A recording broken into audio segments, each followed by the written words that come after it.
This is my going live face. Hey, it says we're going live. We are now live on the YouTubes for the August 2023 Westlake Charter School Board meeting. Board President Golick, you have the floor. Thank you, Dr. Ike, and welcome to our August meeting. For those at home watching on YouTube, we do welcome your public comments. Please send those to admin@westlakecharter.com. In the subject line, put the item which you want to discuss, and then provide your comment of up to 250 words, and we'll do everything we can to read it into the minutes. If we don't get a chance to read it during the meeting, they will be added to the minutes at the end. With that, Amy, will you please take the roll? Yes. Hope. Here. Sean. Here. Josh. Meredith. Here. Amber. Here. Suzanne. Here. Nirali. Here. And Ann. Here. Thank you. That brings us to celebrations. Amber, I know you have a good one. Why don't you go first? Oh, there we go. Fantastic. Thank you. So over the summer, our girls and boys basketball teams went down to Los Angeles. The lovely Miss Wells was there on the trip, and they went to 2 universities. Yeah. They played basketball with some amazing trainers. They had a fantastic few days together, and we're really thankful for the coaches and for Miss Wells for making it happen. We're already planning next year. We're going to make them stay in college dorms. Yeah, that means you have to stay in a college dorm. Nirali. I'm going to celebrate the parent volunteers. I have been noticing my first year on campus as a parent, and just the sheer amount of parents who volunteer their time, including people on the board, non-parent, all sorts of volunteers. I should really rephrase that. And it's just amazing at the level of involvement that's here at the school, and it's just amazing to see. So just want to thank everyone that's volunteering their time. Thank you, Nirali. Suzanne. I am going to share the same celebration I had before. My oldest daughter, who's at the high school, is driving herself to school this year. Yeah, so that's been very exciting, and drove herself to volleyball practice today, too. Sean. I will celebrate Meet the Teacher, taking Amber's from earlier. It was our last Meet the Teacher here at this campus, but it's always a good start to the year, especially when they're teachers that we have not encountered in previous years. And so even an 8th grader can get a little nervous about new people. So it was a good start. We all get nervous with new people. Meredith. I'll celebrate our whole new cohort of teachers at the high school. We're building out the high school, so we onboarded all of our teachers. Some are teaching electives, and some are teaching our juniors. And it's just really lovely to see people who were brand new just a year ago kind of stepping into some leadership roles with everybody. Special shout out to Susie, who took the lead on our link crew training, and she did just like a heck of a job with it, and she was brand new last year, so it was really great to see her just bloom so much in a year's time. Love it. Thank you. Steve, did you want to celebrate? Yes, a quick shout out. Go ahead, hit your mic. Sorry, I'm going to cut you off. Nope, you're there good. we go. Thank you. Yeah, a quick shout out to our facilities and maintenance and operations teams. I mean, so much work happens over the summer. It's amazing. And they just get completely busy and in the weeds, literally, on fixing things and adjusting things and making sure the campus looks great. So a shout out to that team. Love it. Thanks, Steve. Ann. I'd like to celebrate that. I have some new TOSAs on my team. I'm really excited. Just a lot of good energy. Just diverse backgrounds, and so yeah, they're just excited to dig in. So I'm excited about the new school year. Love it. I'm going before Dr. Ike this time, so I get to celebrate our new members. So I just want to welcome Amber, Suzanne, and Ann to our board. We're super excited to have you. Hopefully, it's a good first meeting, and that you want to come back. With that, Amy. I will celebrate. I was going to keep rolling with basketball because I told you it's going to be my thing all year. But I won't. I will celebrate morning lineup and all the new families being so patient and learning how to look me in the eye when I say, please step off the track 50 times and not get mad at me and step off the track. And just watching the littles on the first day of school and the parents, and it's just, there's nothing like the first day of school. except the last day of school. Yes, nice. Yeah. It's the same kind of joy on both days. Do I get to celebrate? Or do I get to stay with the slides? I guess so. Yeah, I've got it. Really, I love this celebration. I've been talking it up with a couple of folks, and it's around growth and always recognizing that we're here to demonstrate what's possible. In kindergarten, a few years back, we had a student who was typically sighted, lost his vision, and then began working with an instructional aide one-on-one and a group of amazing educators because he now was legally blind and began to work with a cane. And I watched him over this last year moving around campus with a cane and a grown adult training him with the cane. And then on the first day of school this year, I saw, as was the plan, the aide has faded and is still hovering, but it's not next to him. And he's walking with a cane, and it's the first time the class is coming off the blacktop back toward class, and he's managing his cane, and he's actually made a slight error, is heading toward a curb, and the young man, the boy behind him just goes, "Hey," and he goes, "Oh, thank you." And it was a fully inclusive moment of like, I got you.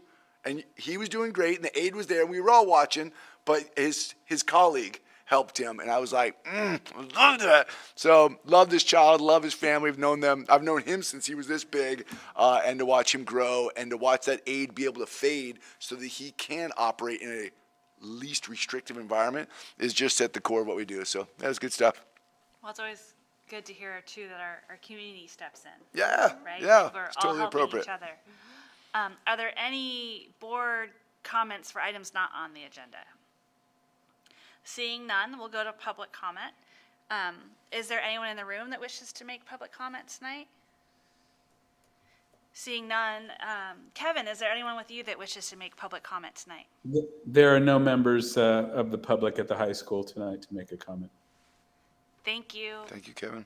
Thank you. And then, John, have we received any emails? I'm logging in right now. I apologize. Give me just a moment. I don't suspect, but I will let you know. And we will continue to check the email throughout the night, so even if we don't see your comment right now, we will continue to look for them. So there's no worry with that. Okay.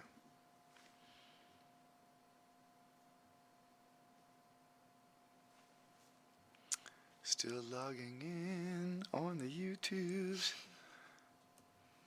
Can I talk about my basketball moment while you're doing Yeah, knock yourself out. If that's what Hope wants you to do, you do you. There was a moment, and I don't basketball. I'll go watch and be excited and eat the food and watch the people, but I don't basketball. So I sat a lot, took a lot of pictures and videos, and I was like jamming. There was a moment where one of our girls was trying to make this shot. I don't know what the shot was. She was trying, and she wasn't doing it. And Coach T was sitting next to me, and she's like, I can't. Because the coaches were getting professional development while the kids were training, right? So anyway, so she jumps up and she talks to the student, and she says, try doing da-da-da. Again, don't know. And the student turned around, and she was trying, and she made the adjustment. The coach, she told her, and she made the shot. And I don't know if John has the picture in there, but I got this picture of the girl who turned and her face, and the coach jumped. I have goosebumps, and I was literally trying not to cry like a big old baby on the bleachers because I was like, don't lose your cool, don't lose your cool. But to see these moments with these kids and these, I'm like basketball for life now. I don't know anything about it still, but I'm like basketball for life. It was just such a cool trip. I wish the college piece, watching the kids at USC, and one of the boys looked at me with the brochure, and he said, as well as I'm going to go to this school. And I was like, yes, you are, and I will be here to watch it. And it was just every little moment. Tell me when I have to stop talking. I'm just going to keep doing it. Well, I'm like, yep. We took him to the beach. I'm not getting in. We took him to Venice Beach, and some of the kids were like, can we go in the water? I'm like, yes, you can. And 2 minutes later, they're splashing each other. And there was so many moments I wish. That's good. That's okay. So what we'll do is we'll circle back to public comments, I'll because pull them again, up we're in a going to bit. check throughout the night anyway, and move on to reports. The WAVE report. Steve, will you make sure Tony has a Chromebook and a microphone? Yeah, I'm trying to get There you go. Off all summer, haven't we? The technology gremlins have been loose. They happen. Just one moment, sorry. Just, we want to hand her your Chromebook, Steve? no, this one I'm not having luck with. So he's trying to log into his. You want to handle yours, Deb? Sure. That would be great. And just handle that microphone, Steve. We're gonna go this way. It's me walking. Don't make anyone sick. I know, I'm trying to be. Yeah. Sorry to people on YouTube, but.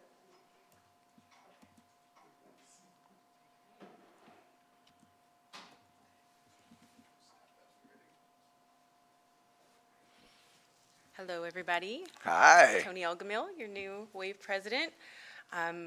Not much to report yet. We're just starting the school year out, but we will have our Olympic triathlon coming up sooner than later. Historically, it's been, I think, November, and this year we're starting it off August 20th. We're launching, so there's been many moments in the past couple weeks I've been like, I don't know how Amber did it, but we're working through it. We're trying. We're doing the best we can. So, yeah, just kind of learning as we're going and taking from the wonderful platform that we already have and working with that. And September we have a fun community thing coming up, our bingo night, which Miss Gallenbohr loves. So I guess she's all in on that. So yeah, I'm just riding the train of this like really fun wave, you know.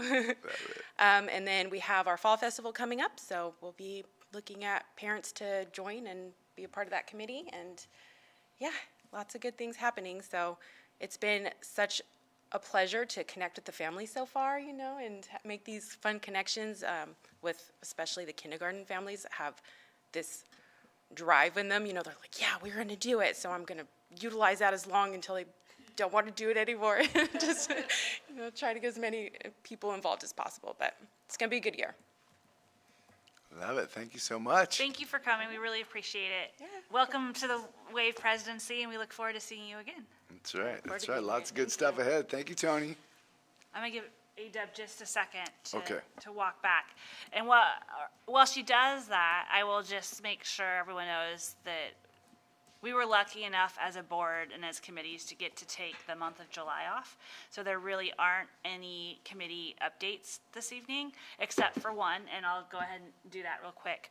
The governance committee did meet tonight where we began a fruitful discussion around board and executive director goals, and looking at some different calendaring issues. And so there's a lot to come, and we're going to meet again on both those topics. But committee meetings will restart in earnest on the 21st. We have development, and then impact and finance will follow. I love it. I love it. With that, are you ready? Can I go to the consent? Absolutely. Okay. I just want to make sure, yeah. So tonight on the consent agenda, we have items A through H. Did you have any luck logging in, John? There are no public comments. Perfect, sorry. Before we take action, we need to check again anyway. So we have items A through H on for action this evening. Are there any board questions related to these items, or is there a motion to approve? I will move. Thank you, Sean. Is there a second? No, you go ahead. I second. Thank you, Amber. Amy, will you please take the vote? Yes. Hope, Yes. Sean, Yes. Meredith, Yes. Amber, Yes. Suzanne. These are new initials, same initials, new people. Right. Sorry. Nerali Yes. and Ann. Yes. I want to say at least there's only, because that's not true, but you only have one MG now. MG. But I started with Meredith Gray, which is not right. Meredith, great. I start with Matt and Megan Golick, so, Okay. you know, I'm just, and then there's Melissa Grinholtz. Yeah. I mean, there's just many. So that brings us to Brown Act training. Yes, ma'am. Now that I'm doing the training, Yes, ma'am. we could, no, we have committee members here, we should just do it. Okay, let's just do it. So in full disclosure, our Brown Act trainer tonight, whom we absolutely adore and love, couldn't make it tonight in the last minute. 30 minutes before we walked into governance, he let us know that he was rushing to the hospital with a loved one, and we're like, go, we got this. Hope has presented Brown Act many times before and is an absolute pro at it, but she's like, these are not my slides. So we're in for kind of an improv show tonight, but trust me, Hope Golick is a pro at this. So Hope, I'm going to put his slides up, and we're going to play a little improv. How about that? Would you mind, I'm sorry.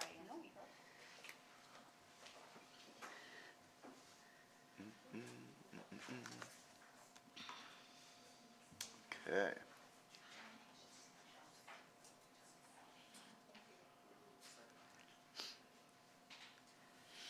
Woo, woo. Now, committee members and board members, just as a point of thought, when someone else is presenting, if you want to turn your camera off so that you don't look like this on the screen, that's okay. But when you make a comment, I would love if you turn your camera on so our YouTube audience could at least see your face when you're talking.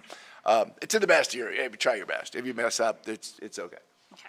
And hope I will be your clicker. Slide 2, please. I wish I had my clicker. So, I will, their disclaimers, this training cannot substitute for personalized legal advice. Our advice is based upon the latest available guidance, which is subject to change in the ever-changing landscape. And then I will take questions at the end. I'll do my best to answer them, but if I'm unable to, we will certainly reach out to YMC and ask them for that.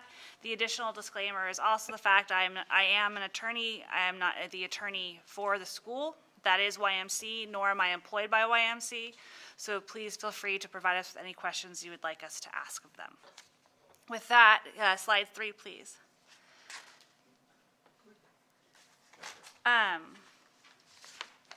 So I'm just going to read their mission. So YMC's firm mission is to champion outstanding choices in education for all students. They believe in a quality public education as a civil right, and they work and fight alongside charter schools to ensure student needs are always put first. Jerry, oh, you took Jerry out. Poor Jerry. So understanding the Brown Act. What is the purpose of the Brown Act? It's to foster public access. The people of this state do not yield their sovereignty to the agencies which serve them.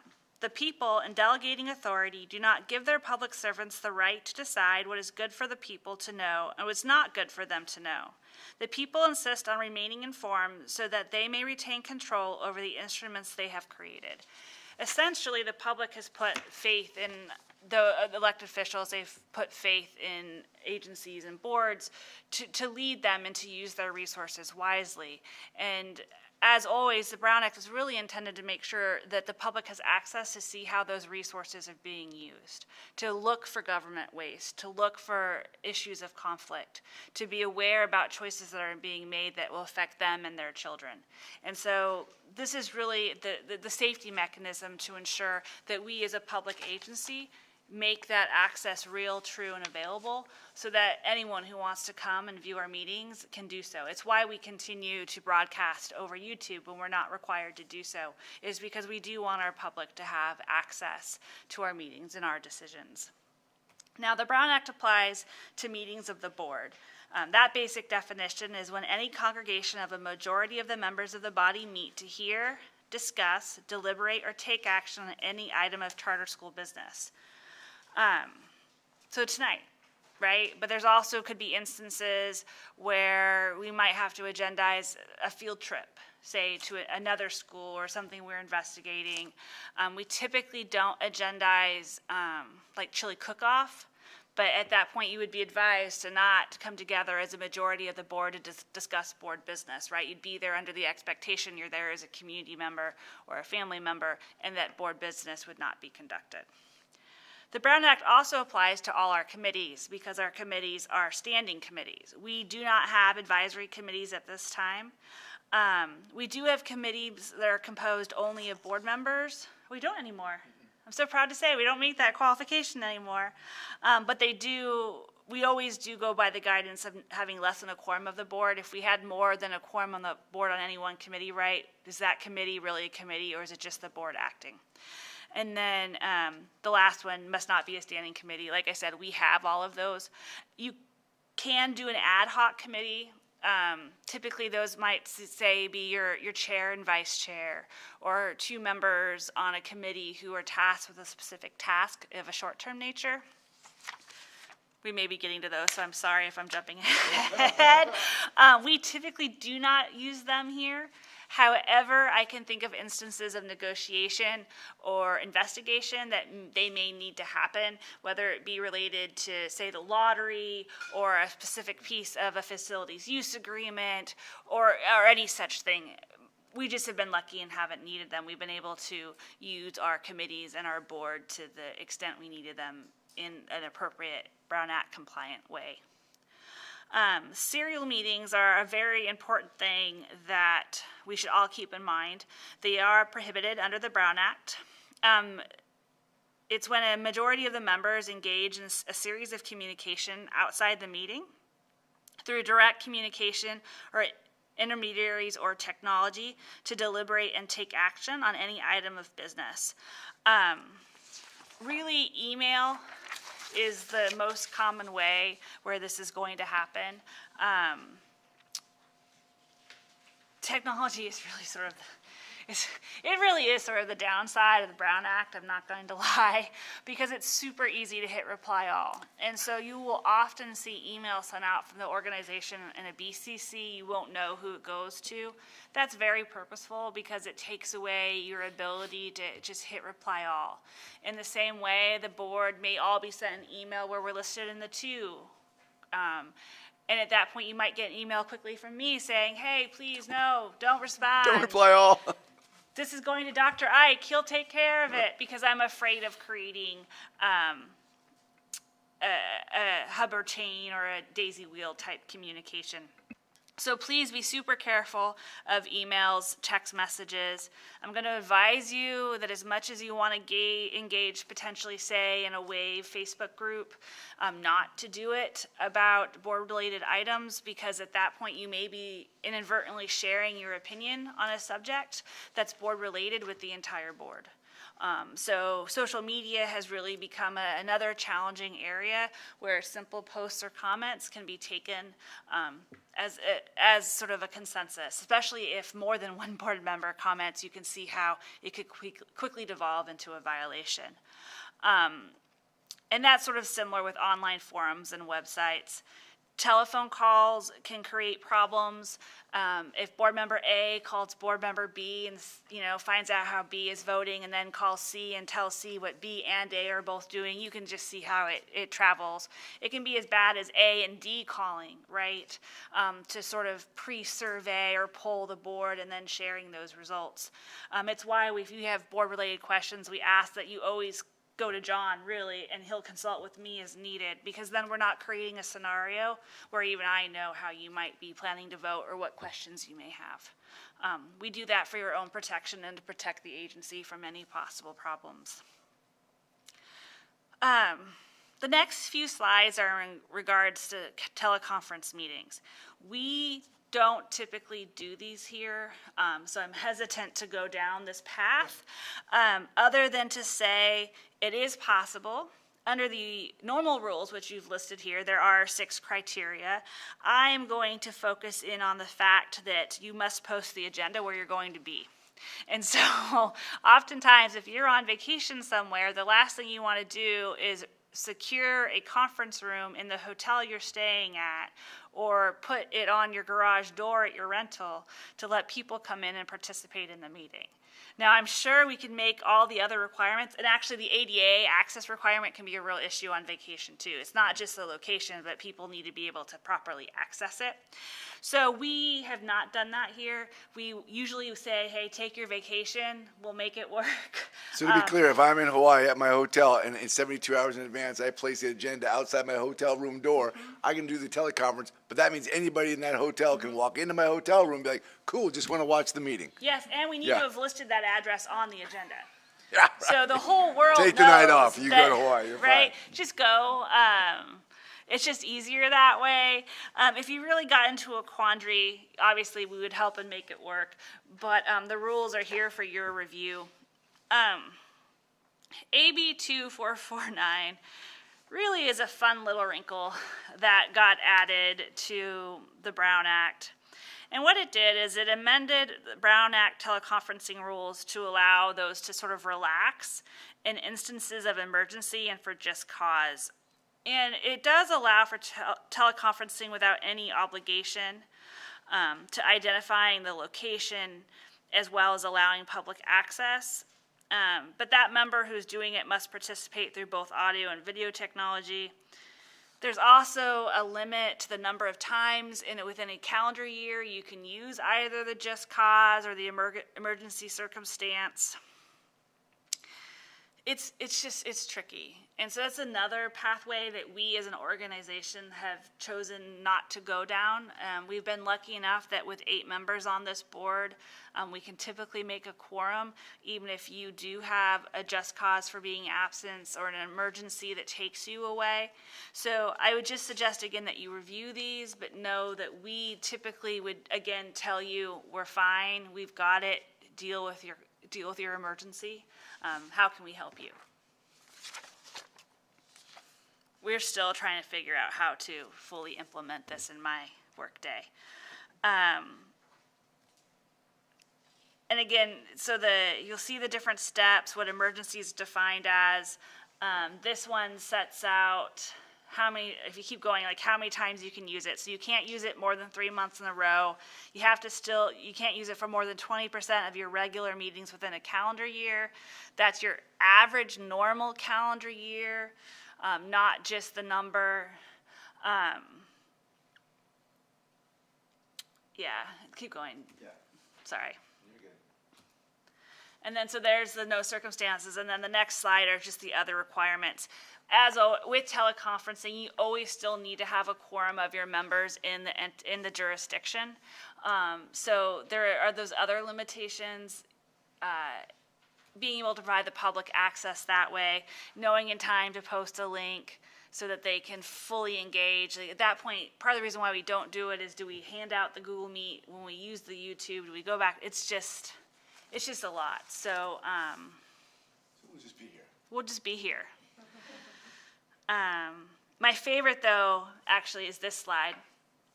So under AB 2449, even if you're using just cause or emergency situation to meet remotely, you must, as the member doing so, disclose publicly before any action is taken, and that is each action that is taken, if any individuals 18 years or older are present in the room with you and their relationship to you.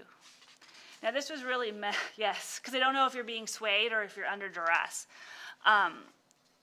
AB 2449 was the government's way of trying to give us some of the flexibility we had during COVID to meet remotely.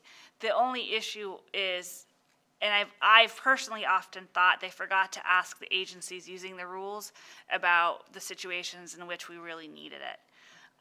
It's great that they're giving board members access to attend meetings remotely. It's just challenging to remember all these steps when it comes up, because it doesn't come up every month, right? And then I personally feel like it creates just some additional challenges from a governance perspective and a management perspective on how to use it. We will continue to watch for additional changes and latitude for how meetings can be held publicly, but for now, I certainly think it's Westlake's plan to, again, continue meeting in person. I do love ELF, though.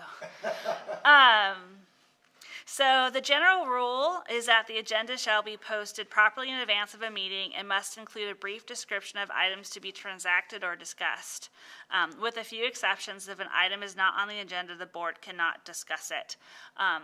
For regular meetings, the agenda must be posted 72 hours in advance. Also, for special meetings, it's 24 hours in advance, and then there's a third, is it emergency? I'm blanking on the third. It doesn't happen, it never has happened here, because basically someone needs to be in risk of dying in order to use it, and you have to notify the press about it. And so again, unless like you were in the unfortunate, like Maui might be using it, for example, as a time when they need to do it. We've been luckily not needed to use it here. So the rights of the public at meetings, they have an opportunity to give public comment like we did tonight. The public also has the opportunity to comment prior to every item on the agenda that we're taking action on. We have the right to set time limits for that comment. This was something agencies quickly figured out was important during COVID, because we would get 5, 10, 15-minute comments happening, and so you quickly, I think, saw sort of the wider use of time limits at that point. The public has the right to come in and videotape meetings themselves. they have the right to come in and audio record us. It is an awkward time as a board when you have that happen, and we've had it happen here. But no, it's maybe not in your, it's been a long time. We've had it happen here, though. Amy can attest to calling Lisa. Lisa, help us. But just know that that is legal. We do have some rights in terms of when the public's being disruptive. We'll get to those. So we can't put a condition on public attendance. You might remember a time if you attended a meeting where you had to sign in, for instance, before you attended. That you can no longer require that. Like I alluded to in terms of remote locations, we can't hold a meeting in a discriminatory facility, i.e. we need to make sure the public truly has access to attending. We typically don't have copies of the agendas at the meetings. However, we're always able to run and make copies or provide access online through devices. So we have different means, but either way, the agenda is always available.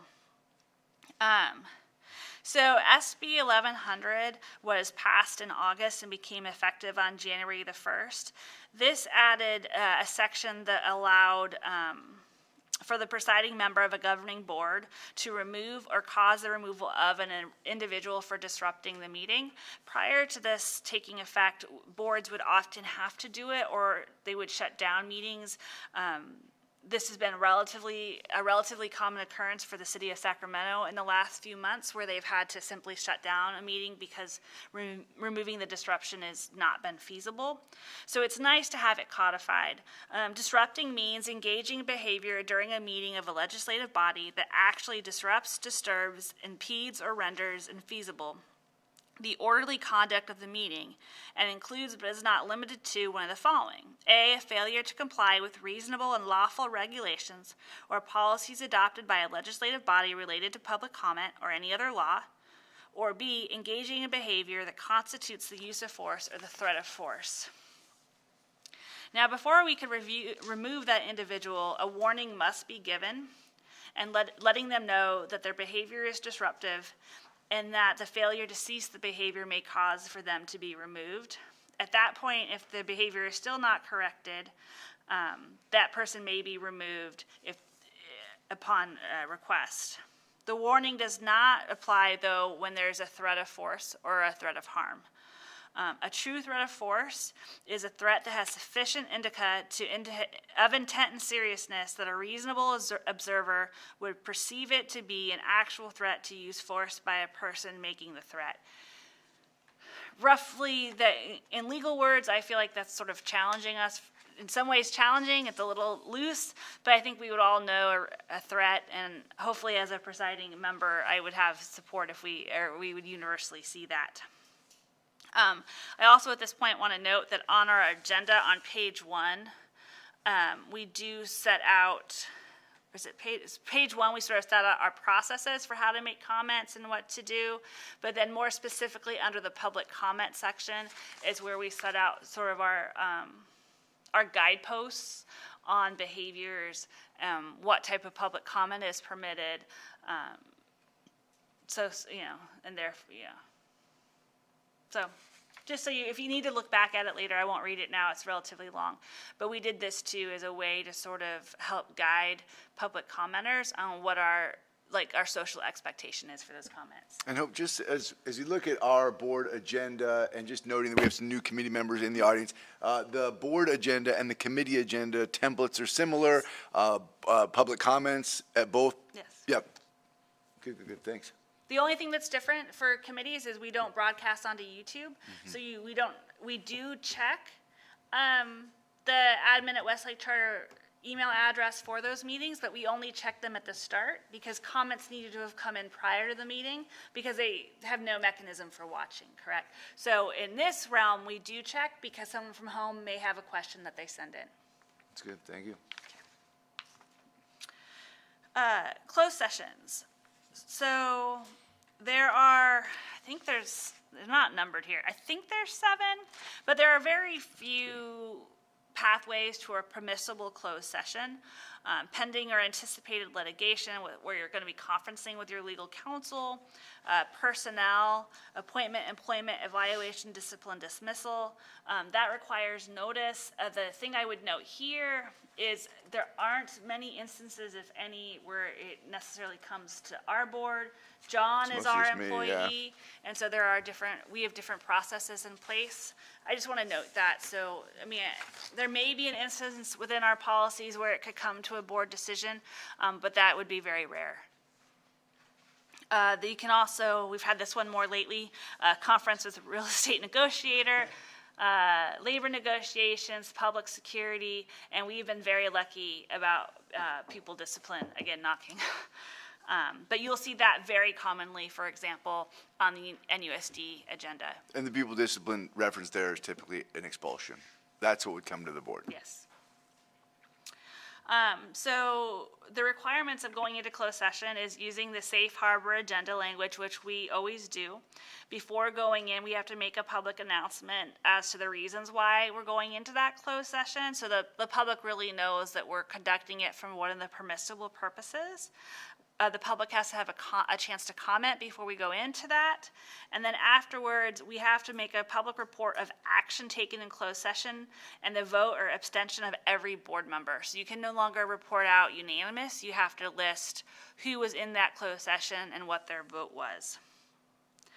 Only necessary personnel are allowed to attend, and as John knows, I like to equate closed session to Vegas. What happens there stays there. Confidentiality is absolutely required. Committees will, I can't think of an instance when a committee is going to be going into closed session. Might governance or finance? Finance, I think, went into a closed session with proper negotiators once. I could be wrong. It could happen, though. Legally, it could happen. Legally, it could happen. It's not going to happen in impact, and it's not going to happen in development. Truth. Yeah. Good point. Governance and finance, you're right. Maybe. ED evaluation, I could see in governance. There you go. And I mean, again, they're pretty rare, but your chairs of those committees should be able to handle that and guide you through it.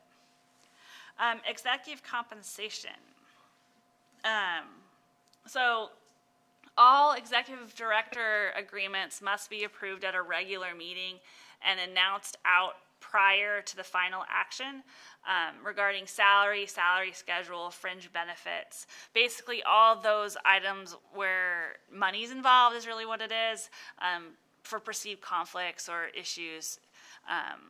I always think of City of Bell, like there's just this opportunity for executive compensation to increase exponentially where the public doesn't even know it's happened.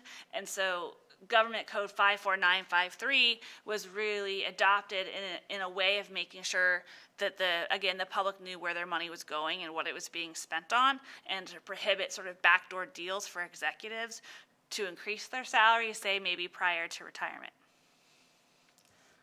So all final actions on those obviously must be, I always say if they have to be at a regular meeting, they should probably be on an open session. You're not even really supposed to talk final numbers in closed session. It's meant to be an open public discussion on what you're planning to pay your executive if you're going to be discussing it. And complaints and challenges. This is always the fun part because Lisa, talks about getting thrown in jail. And one time Ryan Core was, when Lisa's son was here and she's like, I'm throwing you in jail. You're not going to get thrown into jail. Well, maybe not. No, just joking. So first you'd get a notice of concern. That would often come from NUSD as an example for us not meeting the Brown Act. We would have an opportunity to respond. Obviously, we would reach out to YMC immediately for their advice. The notice and demand for cure or cease and desist can be brought by a member of the public or the DA's office. Board must cure, respond within 30 days. Again, we would seek legal counsel. All the times I'm aware of, that would mean that we would put the item back on the agenda, notice it correctly or correct the deficiency and rediscuss, reapprove what we'd already done. That would cure the defect. this is what, I mean, YMC has a better gauge on how often these types of claims are being brought. I still believe them to be relatively infrequent, at least in this area. So conflict of interest. Before I move on to conflict of interest, are there any Brown Act related questions? I know the committee members who are part of our, it's not called onboarding. What did we call that? Yeah, that was onboarding. Okay, on the onboarding cohort, I know you've recently had this Brown Act presentation, so I appreciate you coming out again to hear it. In our charter, we commit to doing this annually to our authorizer, so this meets, as well as the conflict of interest training, meets that requirement. It allows us to tell them that yes, we've gone through and refreshed everybody's understanding of the law and what is required. But are there any Brown Act questions at this point? Okay. Somebody come up with a curveball, nothing? What if? Okay. Well, this is like the nicer version. There was a version at one point in our history where we got told what the fines and penalties were. Like it was like a scared straight scenario. So this is really lovely. Ashley. I appreciated you diving into the social media piece. Oh. Some of us wear 2 or 3 hats here, so board, mom, teacher. And it's really easy to like quickly engage with Wave on Facebook, and I just haven't, or a parent, or like, I just haven't thought of that component that much, because I might be wearing my mom hat or whatever, so I appreciated that. That's good. Well, I have to give Jerry full credit for that. If he were here, I'm sure he would give that example. I believe he was the one that first raised it. If you think about it, one board member makes a comment and we all hit the like button. What does that tell the public? Yeah. And so I really, truly credit him for teaching me that. It's something I had never considered even in my career around this area until he brought up how easy buttons have made voting. And pre-Amber's seat, I like everything she says, because then I don't have to help that parent. So I'm not going to let any more Amber. Just board related. No, you can like her. Board related topics. Yeah, it's board-related topics too. But yeah, and you can still like her. We can all be friends. We just can't talk to each other. It's like my ideal scenario, but we'll go on from that. Introvert, sorry. So a conflict of interest arises when an individual who has a private financial interest in the outcome of a corporate contract or a public decision participates in decision-making processes or influences or attempts to influence others making the contract or decision. In short, a conflict of interest is a clash between an individual's duty to his or her office and his or her personal interests. Common types of financial interests regulated by conflict of interest laws: ownership or investment in a business or entity, investment in real property, sources of income, sources of gifts, effect on personal finance. Financial interests of immediate family members, of board members, and employees typically are covered. So, for instance, and for our new members, have they gotten their Form 700? Okay, so you'll get one after tonight's meeting. And I should have brought the full form. But there is a point where you need to, like, for instance, list your spouse's income. You'd list where they get it from. You only have to list half of it, because under community property laws, you are only entitled to half their income. So something to keep in mind as you fill out the form. But you do have to list them. So in order to file and to report conflicts, you need to be a public official, which as board members you all are. The governance committee will be reviewing the conflict of interest and purchasing policies together. We may have to discuss, for instance, what finances decision powers making. We haven't had a committee member who wasn't a board member, so sorry, it's aimed at you.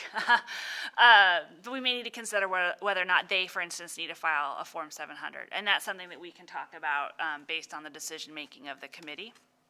But that's new for us, so it's something new to discuss. And that we are making a public contract, and then that public official has a financial interest in that contract. So what you really need to know about Section 1090, if a board member has a financial interest, the entire board is prohibited from entering into the contract, even if it's in the best interest at the best price, and the interested board member abstains. Secondly, making a public contract is defined very broadly. It applies to earliest discussions, planning, solicitation for bids, not just a vote. Thus, the statute, in most respects, is the toughest standard to meet. Violation of Government Code Section 1090 is a felony, and the contract is automatically void. This 1090 is where government officials get into the most amount of trouble. None of you work, for instance, for like I always think textbooks. I always think of McGraw-Hill, which may not even be a textbook company anymore. But like, you know what I mean? Like there's certain things we used to worry about JED and CCSA, right? Really small contract. I mean, it doesn't really matter what the amount was, right? Could we even do that with him on the board? And so we take it very seriously here, making sure that John and Steve know who you work for, filling out your Form 700s. They are important. They are what allow us to avoid these types of instances. Yeah, I mean, an easy example is, I think a year or so back, I think we spent $250,000 on technology refresh. And so if your spouse worked at CDWG, who's the vendor whom we bought all of our Chromebooks from, and they happen to be in the sales department, we would have to have a conversation, be like, hey, pause, we're about to purchase $250,000 of technology. Your spouse stands to somehow benefit from that because they work for that company. Let's just get on the table whether or not that's a conflict. Another great example would be, hey, I own this piece of land. I want to sell it to you. Is it on the corner over here? We really like you. You have a good relationship. And then you're like, hey, why don't you come onto our board? You're fabulous, and you sold us this property. Yeah. Well, that's still bad, right? Because even though the transaction may be completed, who knows if that was a quid pro quo, right, for the purchase. So the big picture is, for the Political Reform Act, is public officials participating in or attempting to influence a governmental decision. The public official has a qualifying financial interest, and the interest is material. If it's that sort of level, then the official must recuse him or herself all parts of the decision-making process. Now, this is really where staff members come into play.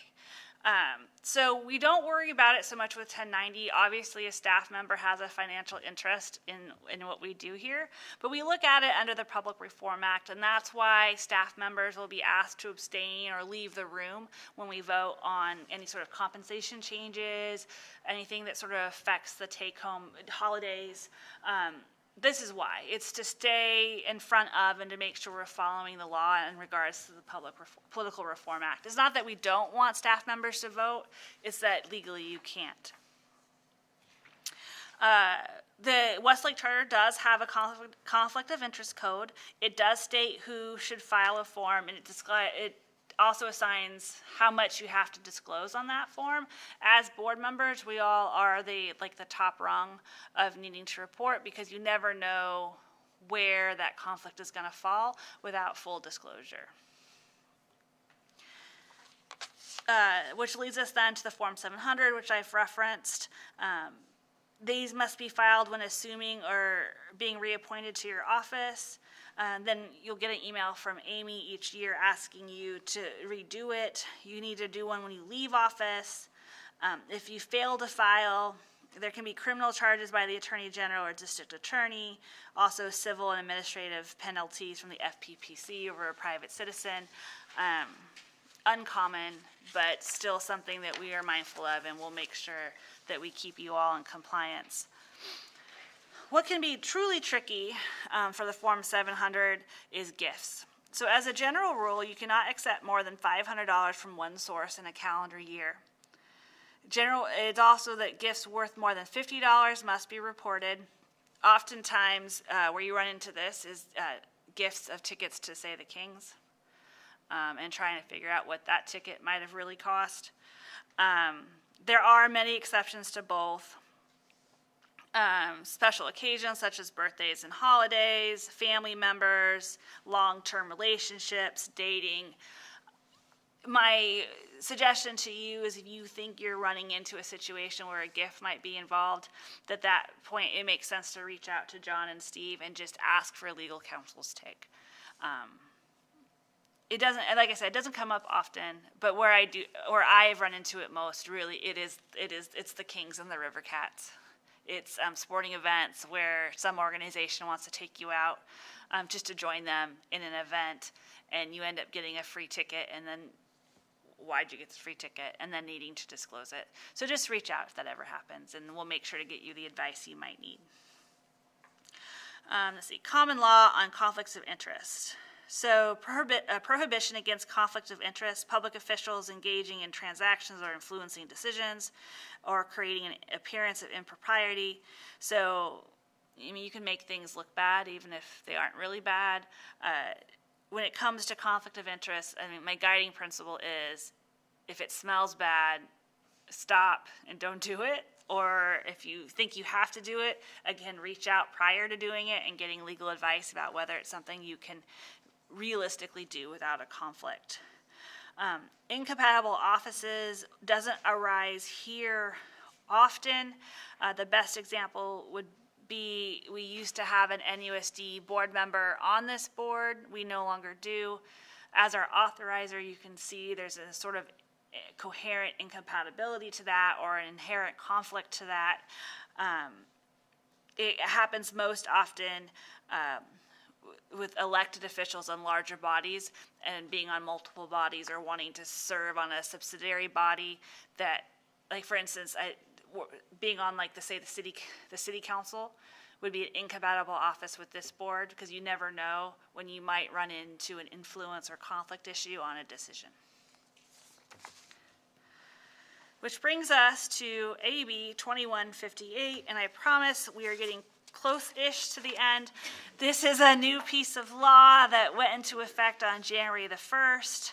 It requires 2 hours of ethics training every 2 years. It included charter schools in this definition. There are many requirements to that are on the next slide, and I'm not going to go over them right now, other than to say that this only applies to Ann, Amber, Suzanne, and I, and we will figure out a way to get that training done. Now, it only became required of us on July 1st when our term started. It only applies to us because we are the only ones that have terms that go out beyond January 1st of 2026. And then we'll have a couple more years to bring the rest of the board into compliance. So we'll work on that and we'll have a solution out to you shortly. And certainly we'll make the requirements that you get the training you need with the information you have.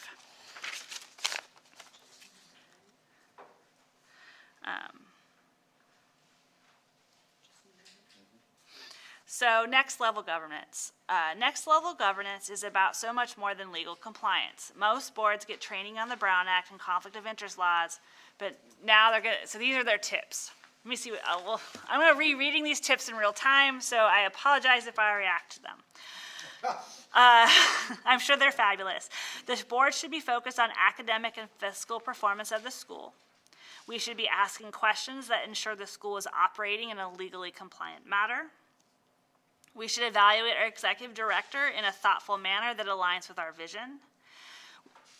We should develop a governance handbook that contains vision and mission, core values, strategic goals, and governance team practices and protocols.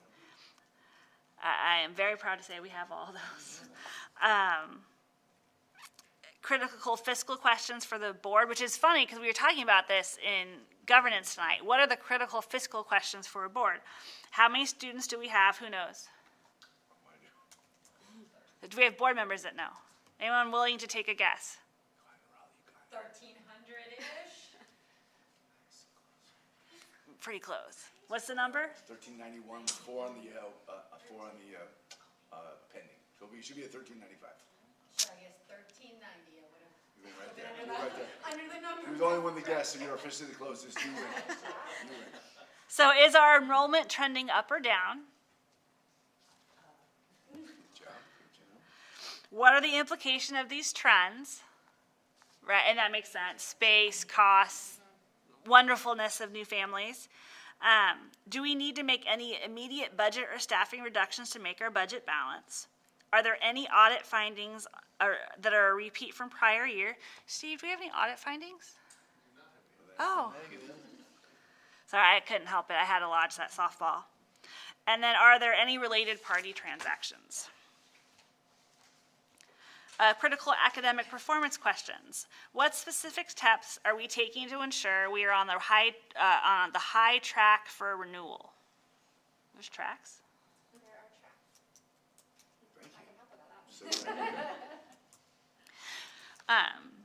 What additional steps can we allocate funds and personnel towards to maximize our chances of being on the high track? What schools are on the high track have you studied? What did you learn from their approach to curriculum, teacher hiring, professional development, instructional materials, and use of computer-based instruction to improve student outcomes? How certain are we that performance will be better next year?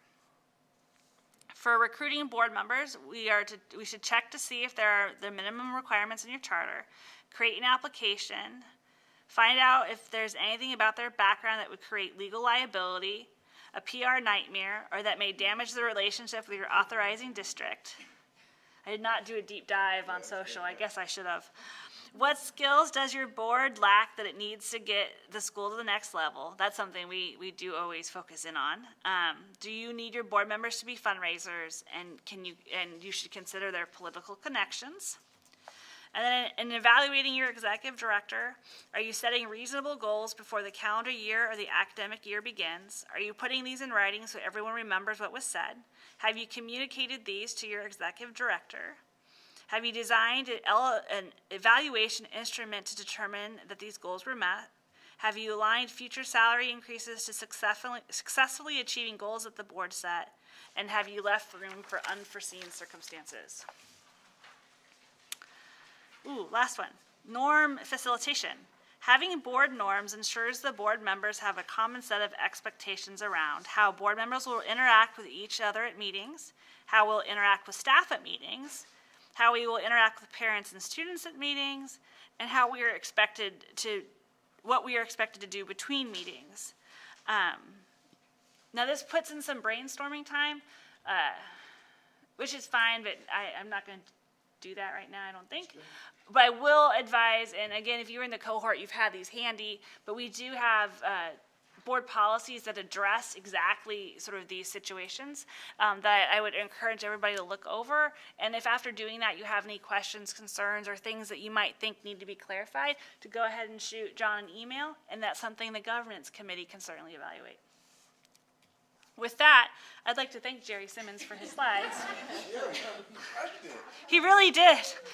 He's an amazing presenter, and I wish him all the best. I was being facetious. You're amazing. Why? What do we need Jerry for? You would enjoy. You just killed that. That was great. Jerry's great, and YMC has been really great on the Brown Act piece of it. I just want to reiterate the advisement I gave at the beginning. I am not employed by them, nor am I the attorney for Westlake Charter School. If you have any questions, please let us know. We will get them to the right people. With that, we are going to briefly break for a quick reception so we can interact and meet with our committee members, and then allow you to go on your way if you so desire. So 15 minutes, 10 minutes? Yep. It is 7:40 now. You want to reconvene at? 7:55. All right, 7:55. If you go ahead and turn your mics and your cameras off, because we have Brown Act tonight, Amy baked brownies. Well done. Well done. Did you bake? The hardest part was getting them in the box. Excellent. All right, we'll reconvene at 55. People on the YouTubes, we'll be right back.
All right, I'm back on the YouTubes, and I'm getting our agenda put back on. Thank you for that reception, everybody. That was lovely. Amy Wells, thank you for the brownies and the coffee. I'll now be up all night and highly sugared. Yeah, sorry. Right. Because that's kept, yeah. Yeah, One suggestion, like just There we go. talking with Ashley Patel, these are already hole punched, so if you want to go ahead and place them into your binder, if you haven't already, it's a great way to have them available throughout the year if you need them. No, you're great. You're great. That was lovely. Again, to the committee members, thank you all for being here. For those who came, no obligation to stay for the board meeting, but I believe we are moving on to item 10. Is that true? That's Executive Director's report. That's me? It is, but before you do that, can you just Yeah. make sure we don't have any public comments? I can do so. Scoop, scooby-doop, doop-a-doop-a-doo. Nope. No. Let me refresh. No. One question about school dismissal manager, but it's not for us. It's Okay, from then. Melissa Grunholz. There you go. Then I say it's time for your report. All right. All right. Let me load some slides. Scoop. Only got about 137 of them. Should take just a minute. Bet you guys want that coffee now. Yeah, there you go. Yeah. I'll pass on the coffee. Wait, what? 137 slides. First of all, for the new members, I typically do the executive director's report at the same time we do the rest of our reports. But because we had Brown Act tonight, we thought we would have brownie and coffee before my report. So, welcome. Thank you all for being here. I'm very excited. Welcome to our new members. Let's get diving in. Every report that I do will typically be celebrations, then strategic actions, and then updates. So I'll walk through a couple of celebrations. Because we didn't have a July meeting, I would like to acknowledge our summer intervention teachers. Did a fabulous job. There was great energy on campus. Extended school year for many of our students, and they got just a lot of really good work, and we had amazing staff. Each of those staff members are here during the regular school year as well. We had kindergarten play dates, so if you were a kindergarten family this year, you got to come out to a before school started kindergarten play date. We had the principal out there reading books to kids and families making friends. It was awesome. The kindergarten play date was a huge success. And then we launched the first 5 of the school year with our staff, with staff photos and staff professional developments and staff icebreakers and all the things. And it was just amazing to have our staff back on campus. The energy to kick off this year, as you could see in the pictures, was magic. Having our staff back on campus is a celebration. I mean, there's some laughter in the middle, some learning on left and right, some real competitive nature. That team, first grade, won a trivia thing and just went, wow! We got a picture of them. Our staff love being together. They're truly amazing. And of course, having our families back on the campus. That center picture right there, I took, I think, that picture from the top of the playground, kind of looking down. Unbelievable how many K-5 families came to morning lineup. And, I mean, we typically get a lot of morning lineup on the first day, but wow, that was a lot of families at morning lineup yesterday. It's great. Great to have families back. That's a little picture of boo-hoo wahoo, boo-hoo woohoo. Well, when the kindergarten families cry over there, it's great. And then Jess Gallimore lifted off the K-8. Bringing back Explorer students, kindergarten through 11th grade, everybody. We got upper class people. It is so awesome. It is so awesome. I mean, so there's some cool stuff. Obviously, you got your little morning lineup action over here. This is a orientation in the Oasis. But, this was a spontaneous tech booth in the middle of the hallway at the high school that just sprang up. I think Lizzie put it together. It was like all of a sudden everybody's getting what they need when they need it. It was fantastic. Meet the teacher. I think Houston celebrated that tonight. Maybe it was in governance, but what a magic meet the teacher. I don't know. We just really kicked off in a great way this year. Kindergarten, again, all the way through 11th grade. Both Mixie there in the middle. Mrs. Gallimore walking around with her blue wings. If you found the principal at Meet the Teacher, she'd give you a little sticker. And I saw little kids running up to her. Mrs. Gallimore! It was great. Meet the Teacher is a fantastic event. It really starts off that vibe of we demonstrate what's possible in school and community collaborate. That, we only exist to be together. And it was such a great reunion. Bringing our families on campus this fall. And look, if you know me, Link Crew is a big part of my heart. I mean, I was a Link Crew leader, in 1998 when I first started at Thomas High School. our link crew and web crew crushed it. Now, for those following the bouncing ball, at the high school, we had teachers as our link crew leaders because we didn't have juniors. Well, now we have juniors. And our 11th grade upper class people got to be the link crew leaders, and it was such a phenomenal deal. So our link crew crushed it at the high school. Our web crew, from personal experience, because there's a 6th grader in my house who, not to say this on YouTube, but was like maybe a little nervous about entering into middle school and came home and said, wow, that web thing was not horrible. She said it was awesome, and it was. Super proud of that right there. Love the way we do what we do. Here's the orientation kicking off there in the Oasis outdoors. Such a beautiful space. If you haven't been in the Oasis recently, because when we first built it, maybe you came and visited it, and the plants were like pequeño, right? It was like we had 400 brand new plants. But here we are a couple years later. It has really got a vibe out there. It's growing and beautiful. And of course, our Westlake Charter High School sports are up and running. We have some games on the calendar now and some events on the calendar just a week or two away. But over summer, we were running. We had students at basketball camp with with somebody who knows nothing about basketball. But so proud. Look, again, I'll say this hopefully every single year until like you all kick me out of here. But we talked about opening up a high school, and in this room we were like, gosh, sports are expensive. I don't know. No other charters really have big sports programs. Do we need a sports program? We need a sports program. There is talk about a social emotional factor for every one of these plugged in students right here. The engagement is incredible. Okay, I could celebrate all night, but we will dive into some strategic actions and then some updates. Just kind of want to walk through what it looked like here for the last week. We always do the first 5 days back. So if you're a certificated employee, you work 186 days a year, the first 5, then there's 180 days, then the last one, that makes 186. The first 5 is for training, team and culture building, and for professional development. I'll kind of walk through each piece. Obviously health and safety, emergency preparedness, school-wide procedures and protocols. This is our year. We do CPR every other year. So all of our employees will do CPR training this year, both certificated and classified. I kind of want to speak to like this team and culture building. We kind of do it every year. You can see the laughter, the high five, the handshakes, the icebreakers, getting a moose partner, whatever. We do all these funny things. But then, like, what happens is, like, you're walking down the hall 3 weeks into the school year, and you see somebody who you're like, ooh, because it's the person you got teamed up with at some day one icebreaker. And every year I have somebody report back to me, hey, remember that partner we got? I saw him, it made me feel good. We do this, but we've never been this big. We just hired all of our 11th grade teachers, and our IAs have kind of grown in some of the instructional aid need. We are 164 people. And so we had 164 people in the gym, all high five and a handshake. It was so loud in there, and it just felt so great. So, we did the team building piece to start the week, and we really dove into some trainings. Now, our yard duties, our instructional aides, got some very specific training to them, which we love. And I think A-Dub's up there doing some training right there. The instructional aides broke out into our K-5 math adoption training, which is amazing. Also, the 6th through 11th grade ones did responsive classroom training, which was the first time we had brought them in with a professional trainer to do that, which was great. And the yard duties got verbal de-escalation, some recess norms, and then, that big relationship building piece.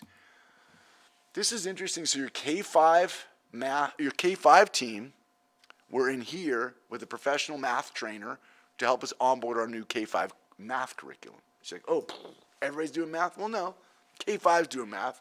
Over here, 6-8 is in another room, and they're doing this really cool vertical articulation piece. They all read Grading for Equity over the summer, so they're doing that piece over there. Over in this side of the house, the K-8 specialties, we had a professional trainer from Responsive Classroom come in and do a special responsive classroom training. There's the truck driving through this cave. Always distracts me. I'm like, did you lose? You see the headlights? Yeah. They're doing some technology pieces there. Sorry about that. K-8 Specialties got a very special training from Responsive Classroom that targets the non-general education teacher, right? Targets the specialties teacher. So that was a fantastic training. And then our high school broke up WASC, right, into several sections and did their day and a half of specific training there.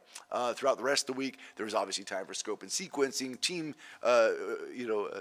team planning, individual planning. Really a fantastic week. The first 5 felt well-paced, well-received. Our staff just dig in, and there's a lot of food, which is always good. Yeah, a lot of food.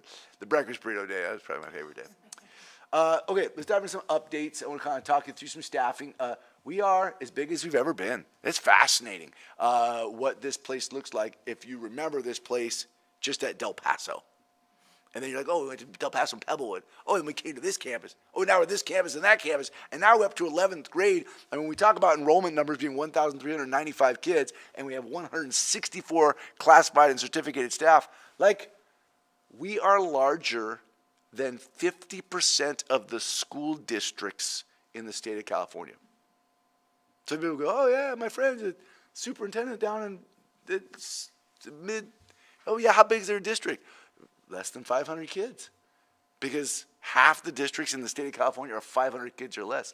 You are the sitting board on, right? You are a board member of a school entity that is larger than half the districts in the state of California. So we're getting big, we're so lucky to have collected the right people. We're 164 people, but I'm telling you, this staff is on point this year.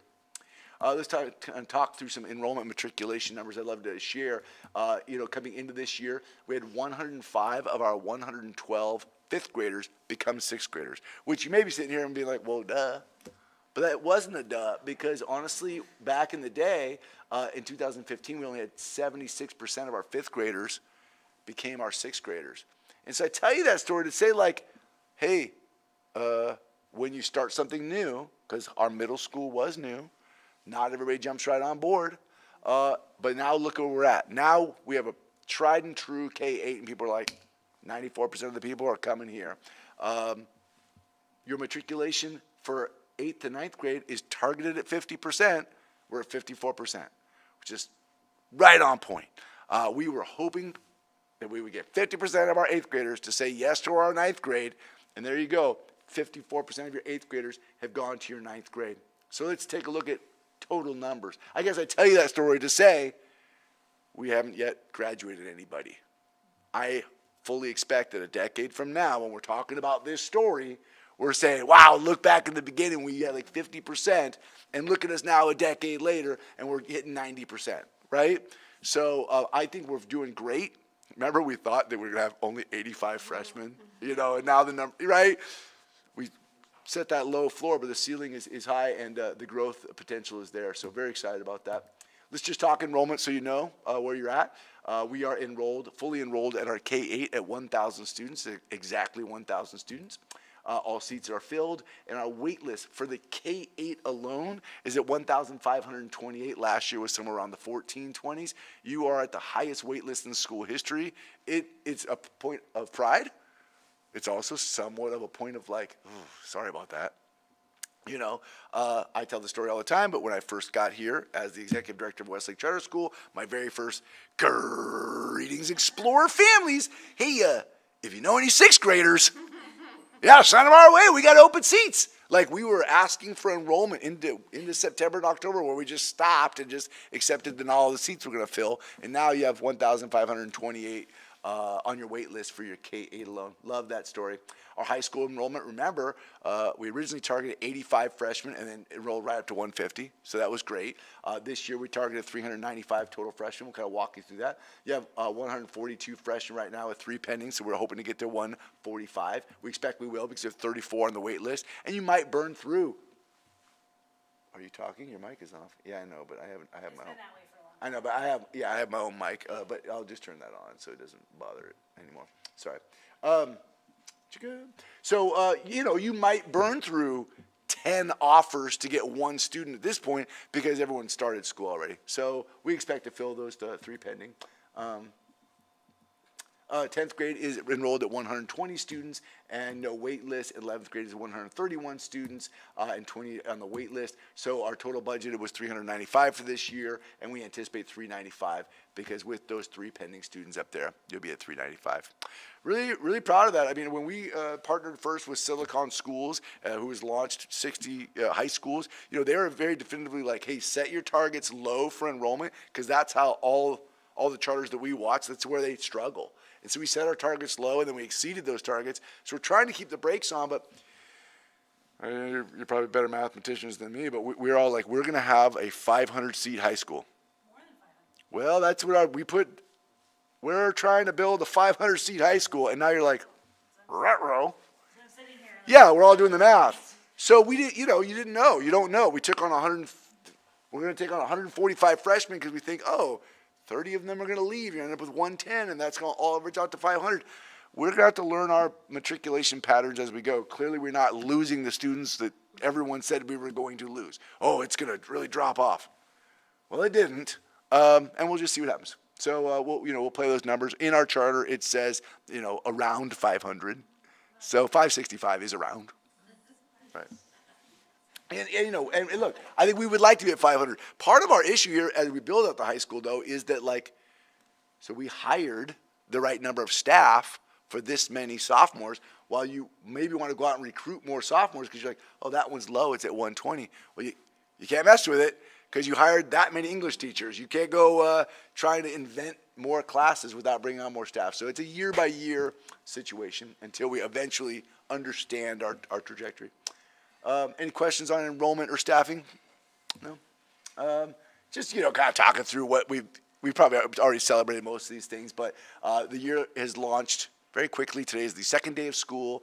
We had Meet the Teacher, an amazing morning lineup. We had this Boo-Hoo Wahoo where, kindergarten families came out and we said, hey, welcome. You were crying over there. Let's celebrate over here. It's a great school to be at. We have kinder conferences going right now, and those are going extremely well. At the high school, a couple of cool little things going on. 9th grade orientation was amazing. We now have 11th graders, which is a big celebration. This is kind of cool. We have 69 next tier dual enrollments. I call them next tier because every one of our students will graduate college proven, meaning they will take one college course. So right now, we have 69 students enrolled in college courses beyond that singular required one. Each one of those is a 10-unit course. We'll get 690 college units this semester. So second semester, if more kids want to take more college classes, look at all the college units. And look, it's a learn as we go. We opened dual enrollment with the concept that this would happen. Now it's starting to happen. And so we have to kind of look through the equity lens too and well, who is engaging and who's not engaging? And how do we support everyone to engage in whatever way is appropriate? But really good early indicator that there is some success behind that piece. Really proud of that work right there. Facilities, the Black Box Theater, you can see a picture of it right there. We laid down 1/4-inch masonite flooring, painted the walls black, brought in some lights and some curtains, and now we have a physical space to monologue and small one-act plays and do dance and maybe even speech and debate with an audience sitting in a raked audience, tiers. It's really a cool little space that's going to be utilized in a lot of different ways. I'm thinking board meetings in there. Don't you feel like a black box board meeting would be rad? Very excited about that. We have a reconfigured servery, with more students, with the 11th graders. It's important that we figure out how to get everybody through the breakfast and lunch line, working with Natomas Unified on that. And new 11th grade classrooms. We had a few empty classrooms last year. No more empty classrooms. Really every room was full. I walked in, talked to April Lloyd, our math teacher, and I was like, oh, this is like kind of a flexi leadership room last year. Now it's a math room, and it looks amazing. So all of our new rooms are set up and going. Just an exciting time, and very proud of the work we're doing to launch this 11th grade. Any questions on the launch of kindergarten through 8th grade or high school? Super duper. So the next 119 slides then are just me talking us through what I've talked to our staff about, and I wanted to bring you up to speed on it as a board. It is about charting our destination. We talked with our staff in first 5 That's Everest the Explorer in a little rocket ship, which we think is super cute.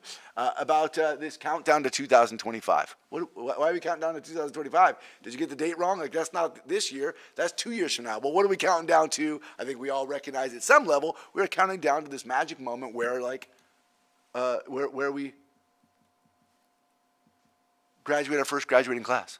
So I want to kind of talk about, like, what should we be doing as an organization from now until that moment when we graduate our first graduating class. Now, we're going to talk a little tonight about charting our destination. You saw on the last slide, with our staff, we talked about assembling the team, charting our destination, and preparing for launch. Tonight, we're just going to chart our destination so that you all kind of see what we talked about. So what will happen in 2025? We will graduate our very first seniors. You've all heard me say this. We opened our school in 2005. We are going to graduate our first seniors in 2025. It will have taken us 20 years to graduate our first seniors. We're kind of slow, but we will then not wait another 20 years. We will graduate every year after that. It's exciting, but it's not the end game that we're counting down to. We're not counting down to that singular graduating class. We're counting down to the fact that we will be a vertically aligned kindergarten through 12th grade experience as of that date. At that point, we will have proven to ourselves and our community that if you start there in kindergarten, you can walk that stage at 12th grade and look like the graduate profile that we all designed together. It's a really important milestone for us as a school. And this is what we started talking about. Like, in 2025, a kindergarten class will step into those rooms in the fall. They will be the first kindergarten class to have ever arrived here after we graduated our first class. What does that mean? Well, it means that in 2038, 13 years later, those students will graduate from our K-12 that officially kind of launched in 2025. So what are we doing between now and the moment that those kindergartners step in here? What can we build in the next 24 months that will shape the trajectory of students who graduate in 2038? I mean, if you've been in education longer than 5 minutes, you know that change is the name of the game. Like, whatever you implement today is just the pendulum's gonna swing, and something new is gonna implement tomorrow, and you're like, it's this constant shell game of what's changing. So what can we build for 24 months as a team that will actually last? And so as we thought about this, and we talked about this, and we kind of dialogued about this with teams, what we realized is that what we're trying to build is kind of what we've already determined to be worthy. The things that you have in the blueprint and in the strat plan and in the charter and in the founding documentation, those things are what we're trying to root deeply by the time those kindergartners walk in. Now, some of the work is well on its way, and some of the work was well on its way and got interrupted. I don't know if you guys remember, there was a little thing called COVID a couple years ago.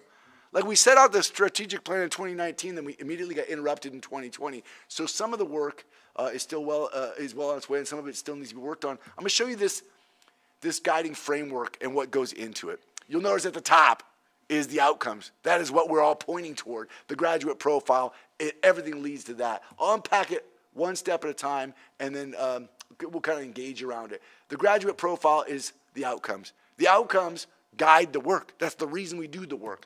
We have this cycle of continuous improvement that guides the way staff behave around here. And if you know us, you know it's true. We collaborate. We get in our professional growth opportunities. We're constantly like innovating and experimenting and reflecting, which leads back to more collaboration. That is what it is like to be a Westlake staff member. And all the work that we do for our students is on this MTSS pyramid. If you're not super familiar with it, it's okay, but it is at the center of the framework purposely, and it kind of, because it's a pyramid and all good things in education are pyramids, it points to that graduate profile, and we love that. And then these are some founding principles that we believe are like the cornerstone pieces for us as we do the work on the pyramid. So just to like prove that we didn't just make this up, it's not just some pretty design, slap Everest on it. It comes from the work you've done. This graduate profile, this outcome that defines the work, is over there on the right. It's what we've designed as the outcomes for our students. And I won't make you do the scavenger hunt, but almost every single word inside that document is really founded on our core values, the UDL concepts that we drill down on, the CASTLE targets, the collaborative for academic and social emotional learning targets, the 21st century learning traits, the 4 C's, all of our mission, vision, strategic plan. I'll unpack them. There's your core values highlighted in yellow. There's your UDL concepts. There's your 3 CASTLE targets. There's your 21st century learning skills. There's all the mission and vision work. There's almost no words left other than what, prepositional phrases? Oh, I looked at my English friend. I don't know what it is. Anyway, I just want to prove that that document is not just words on a page. It is vetted based on all the work that we've done as a board and as a community to build this school. So let's go into this cycle of continuous improvement that we think is at the cornerstone of what we're trying to accomplish. Collaboration's at the top. And I only pull out one document. This is just goal area 2 in the strat plan. Look how many times collaboration comes up. In our charter, it comes up another 37 times in the charter document. This word collaboration, this concept of collaboration is at the cornerstone of everything we do, and so it's kind of at the top of the cycle. But professional growth similarly shows up in some fascinating ways throughout our documentation. You look inside of our vision statement right here. It says, we believe that students are inspired to continually grow when staff are continually growing as well. At Westlake Charter School, growth is both purposeful and organic. So if you look back at this model here, hey, I get into some collaboration, I'm jamming with other people, that's what we do. And it always seems to lead to oh, hey, did you read that one book? Oh, me too, let's talk about it. Be careful what you say at Westlake. Oh, I read this book. All of a sudden, 4 people got the book on their table a week later, right? Because that's kind of how we do. That leads us to this idea of experimentation, reflection, and all throughout our documentation, we look and see the word innovation, that we are trying to be innovative, right? Wesley Charter School would be receptive to new ideas, innovations, and opportunities, right? In this document here, it calls out under our pillars that teachers are expected to be reflective, and there's that word reflective, practitioners and work in professional learning communities to develop innovative, authentic, and rigorous learning environments. Throughout all of our documentation, these words, they keep popping up. So they're not just, words we threw on a page. They come from who we are. These philosophies at the bottom, right, these grounded set of practices are from the blueprint. They're from the strat plan. So this is the guiding framework, and at the center of it is this MTSS period, multi-tiered systems of support. Now, I show you that image because that's on one of our splash pages inside of our Westlake Weekly PD file. But really, if you take a look at this, we've broken up this pyramid into academic, social, emotional, and behavioral. Because of the 3 pieces of the pyramid that we're constantly juggling inside the classroom, outside the classroom, when school and community collaborate. And I show you this to show you that anybody who works here and roots their work in this framework is never alone. So you're going to develop a lesson plan, you kind of do some UDL design, you grab some evidence-based curriculum, and you're like, oh, I'm struggling. I got a little Johnny in my class. Johnny's a little squirrely. He's a little behind in this particular concept. How do I help Johnny? Well, you've got all these amazing multi-tiered systems of support, MTSS, TOSAs, and they can come in and they can help you design some strategies to help Johnny across the different tiers. Maybe he's getting some universal tier 1 instruction, also some tier 2 intervention to help him get what he needs. Just to kind of draw out the concept, what if you're working on, some social emotional content with some students, and you go to our core values because you know that our core values are the kind of the cornerstone for our SCLPs, and you're like, but I need some help. We've got 4 counselors. I remember working at Westlake Charter School as a K-8 on this campus when we had, let me count them, 0 counselors and no vice principals. And now across the organization, K-12, we've got 4 counselors. And look at this behavior team. You need some help with behavior. You've got this whole team here. And we have amazing educators who help our students who have the most diverse needs, right? Our education specialists from our special education program, our school psychologists. I kind of show you this to say wow, that's a lot of support. So at the center of this framework where we say graduate profile means something, this cycle of continuous improvement is how we do what we do, that these guiding philosophies at the bottom are legit. This idea that we all do our work on the MTSS pyramid is how we will be spending the next 2 years framing the work that we do and helping build capacity in our staff.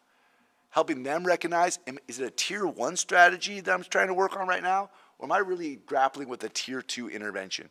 Am I focusing the work that I'm doing right now on academic, or is this social emotional? Or is it both? And which teams can help me do the work that I need to do? I think like the foundation for all this work is here at Westlake, and I think we do it better than many places. But I think we'll spend the next 2 years codifying it and making it real through some really interesting practices. Let's talk about those practices. We're going to put the framework into action. You're a teacher. You're trying to design a cool lesson plan. You reach out to the amazing Heather Chastain, who's one of our MTSS TOSAs, and she goes, hey, I see you're struggling with Johnny. I help lots of people from lots of different grade levels. And I've seen little kids like Johnny really struggle with what you're describing. You know, our new capacity building TOSAs, Dr. Galloway and Mrs. Rojo, they built this really cool learning module that really targets what I think you're saying Johnny is struggling with. Would you be interested in jamming with me through collaboration in a professional growth opportunity? And as a teacher, I'm like, wait, what? I can use my professional Wednesday time, that PD time, to engage in professional growth around something that I'm actually really interested in solving, which is the problem in my professional area, as opposed to coming to a PD that's kind of more general and maybe doesn't exactly meet my needs. I'm like, wait, there's a team that's developed a learning module that targets what I'm struggling with. I'm in. That teacher gets involved, does some learning. It helps to serve little Johnny. And then through experimentation and reflection, the teacher reports back through collaboration with Heather Chastain, hey, thanks for turning me on to that module. That really helped. So that's what we're trying to develop right now over the next 2 years, is this cycle that includes the opportunity for us to collaborate, professionally grow, through learning from one another through these professional modules, so that we can do the work that we're doing and have support building our own capacities through this framework. So I'm pitching this framework to you, though, so that when you hear us talking about multi-tiered systems of support, when you hear us talking about capacity building modules and professional development, when you hear us talking about reaching new ways of collaborating and using our time to allow teachers the autonomy to grow in the ways that they need, that you understand that context. Now, it might not just be academic. Maybe Jessica Ashby has built a module around supporting English learners through visual support. You're like, hey, that speaks to what I'm grappling with. Or maybe the counselors got together and did a post-trauma SEL support one. You're like, oh, that's the area I'm struggling with. Or like maybe the student assistant dean works with a school psychologist and ed specialist and builds something about functional behavior charts for transitions. You're like, oh my gosh, that speaks to me. If it's happening out there and there's experts who understand it, they can help us build modules, and we'll have a library of resources that speak directly to the way we do what we do. The best part of the slides is this, like your picture here. If there's somebody on this campus who has an expertise worth sharing, which is everybody, and we can find a way to help them build these modules, now we've got the best ability to share our best practices across multiple grade levels. I mean, I got these kindergarten teachers who do these amazing things with building structures in their classroom that are totally relevant for 5th grade, 7th grade, 9th grade, 12th grade. But when does a 12th grade teacher ever jam with a kindergarten teacher? Well, now we can build those expertise into this framework and utilize it. So, what can we build in the next 24 months before the lights go out? What can we build in the next 24 months? Yeah, that was weird. And then you stood. Oh, yeah, that's fascinating. The maintenance? No, I think it's just quirky. Oh, it's that truck that drove in is doing something. Yeah, the maintenance people. Yeah, okay, well, good. Do you want me to find them? I don't know. I have no idea. Yeah, they got very bright. So when I ask the rhetorical question, what can we build in the next 24 months that's going to help the students in 2038 graduate, it's taking our frameworks, the ones that we've already agreed upon, the graduate profile, the MTSS pyramid, and building it into a set of resources that helps us do what we intend to do in perpetuity. Now, let's talk about where we're going to be in 25. If you look at the strategic plan, I believe it's on page 9. Is that what that says up there? We have multi-year outcomes. Here are some of the outcomes in goal area 1 for 2025, right? Continued reputation for the highest quality staff who are leaders in innovative practices. We believe that building those modules and inspiring our staff to also build modules demonstrates what's possible, right? And makes them have a continued reputation for being the highest quality, have less than a 10% annual teacher attrition rate. As we design this self-perpetuating professional development ecosystem that we're talking about, part of the metric on that is efficacy. Do you as a teacher feel efficacious? Do you feel that you are effective in your craft? And if these modules help people feel more effective, it's going to increase retention. We already have a high retention rate, but we're always looking to keep our good teachers here. And so we think that the work we're going to do in the next 24 months helps to build toward that. All practices will be visibly aligned to the MTSS framework. So there we go. We're just doubling down on this, on the strat plan. We're just saying, hey, the work we're doing is that work. PLC work will be recognizably at the center of grade level decision making. There's collaboration at the top of this circle. Vertically aligned benchmarks and utilization of data, that's all about reflection. The last two pieces are 85% of student academic and social emotional needs met using Tier 1 practices. This entire framework over here rests on the premise that that's what we're trying to do. So as we work toward 2025 as an entity and look toward those multi-year outcomes, this is the work that will lead us there. And this is the one I think is really interesting. We said that we would have an annually updated WCS blueprint. And at the time, it was a document. And we do have that. But now imagine that document evolving through the capacity building TOSA team into a library of learning modules that inspire you to learn not only in isolation, but put you into peer coaching constructs where, like, me and my cohort or me and my colleagues are selecting learnable opportunities using our professional development time to learn, engage, and coach one another. That takes that blueprint as an onboarding document to a whole new level in innovative practices. And so I think we will meet that goal through the work that we're doing around this framework and around that TOSA team. So that's the guiding framework. I know it's a lot of talking, but I wanted you to hear it so that you can kind of rest on it. We're going to try and put that framework at the center of the way we talk about the work we're doing from now to 24. I know it's a dumb question, but are there any questions? Any thoughts, any comments? Let me hear your voice because we hear a lot of mine. What does this make you think? Ann? I'm just so incredibly impressed with the work. I have so many thoughts and questions, but I just love just how MTS is at the center of it. Yeah. You have PLCs. It sounds like it's already deeply embedded in the culture here. Yeah. Is that's guiding that work? Yeah. I'm curious to know how so the modules are new, right? Yeah, we had a version 1.0 of modules just kind of mid-pandemic, but we're going next level. It's going to be pretty exciting. How are the modules accessed? Yeah, so they're all going to be virtual platform. Mm-hmm. The virtual platform is going to be built in such a way that you could do them in isolation, but our premise is that there is a peer coaching element involved. Mm-hmm. So I would select, hey, I'd like to do this module. Hey, Ann, you want to jam on this module with me because we're grade level partners? Great. Now, Ann and I could go into each other's classrooms and coach one another on these concepts. It's gonna be not a sit and get opportunity. That it'll be built kind of with the UDL premise of like playlists and multiple inputs, but this idea that learning is social and it shouldn't just be watch a video or read an article because that doesn't embed the learning. So it's gonna be really cool. Yeah, I love that. Thank you. Yeah. Any other thoughts?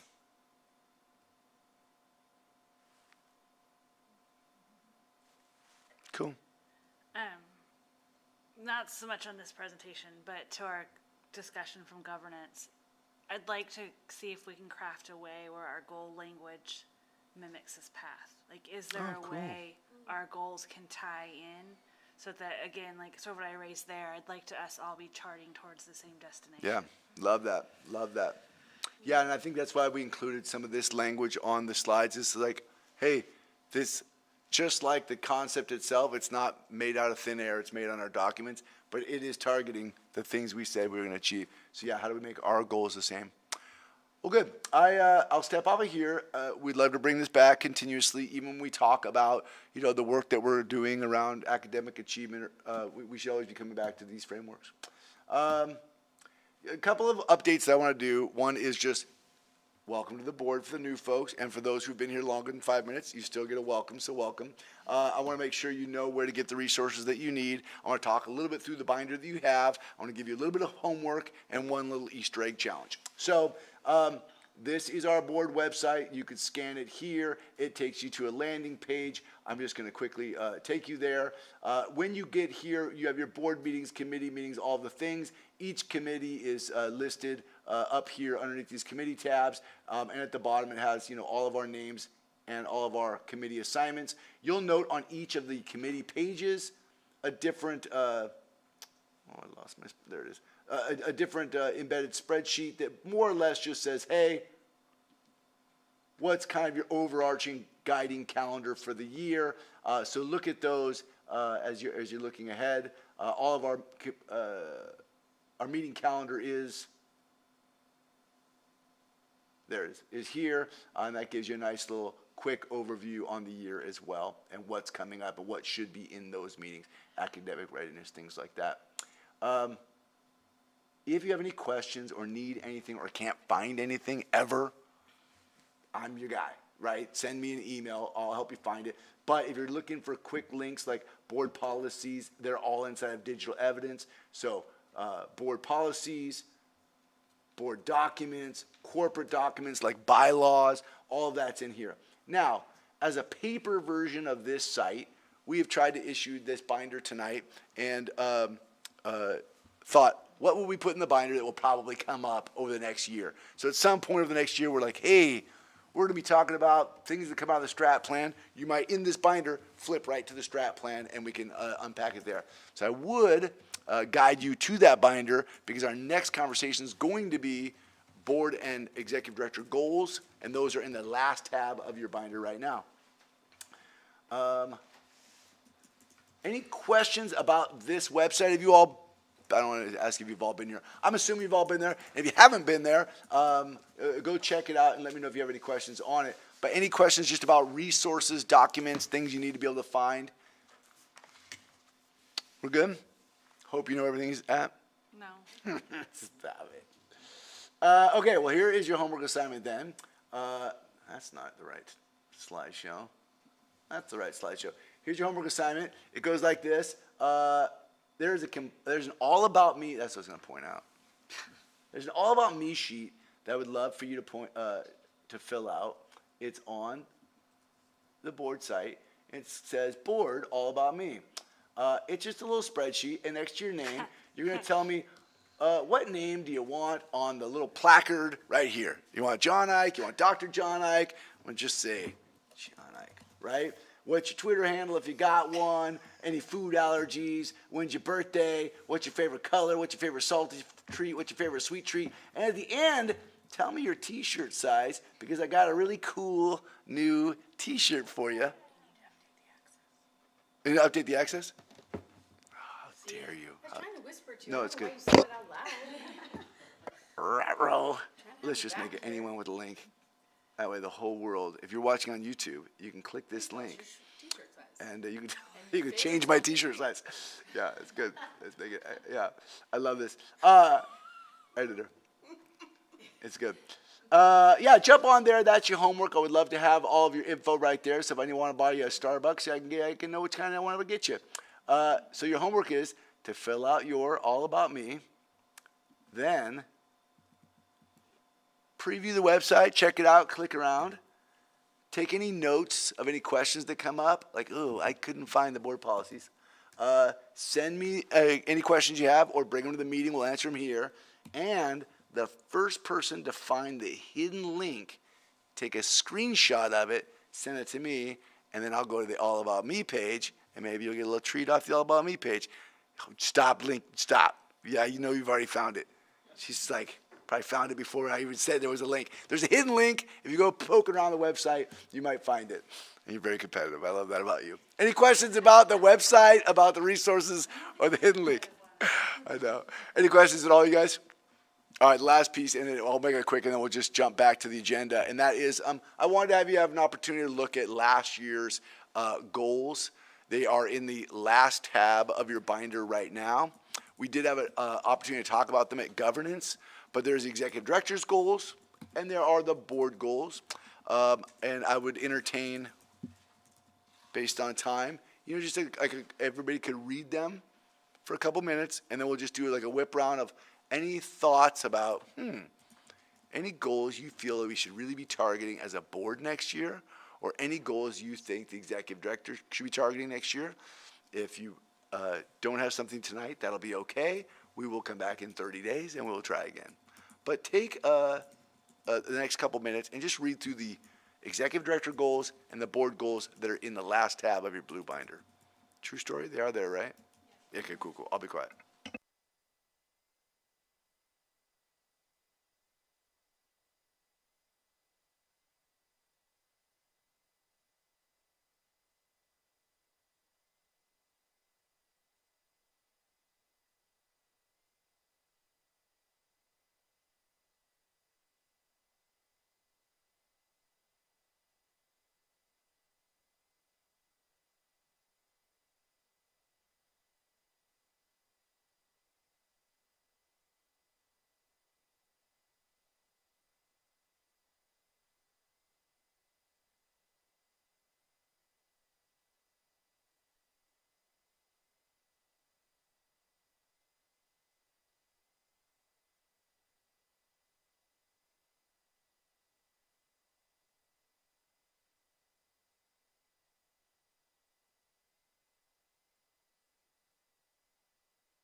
If I'm not wrong, would be in the tier 1 area under the MTTS Yeah, framework. yeah.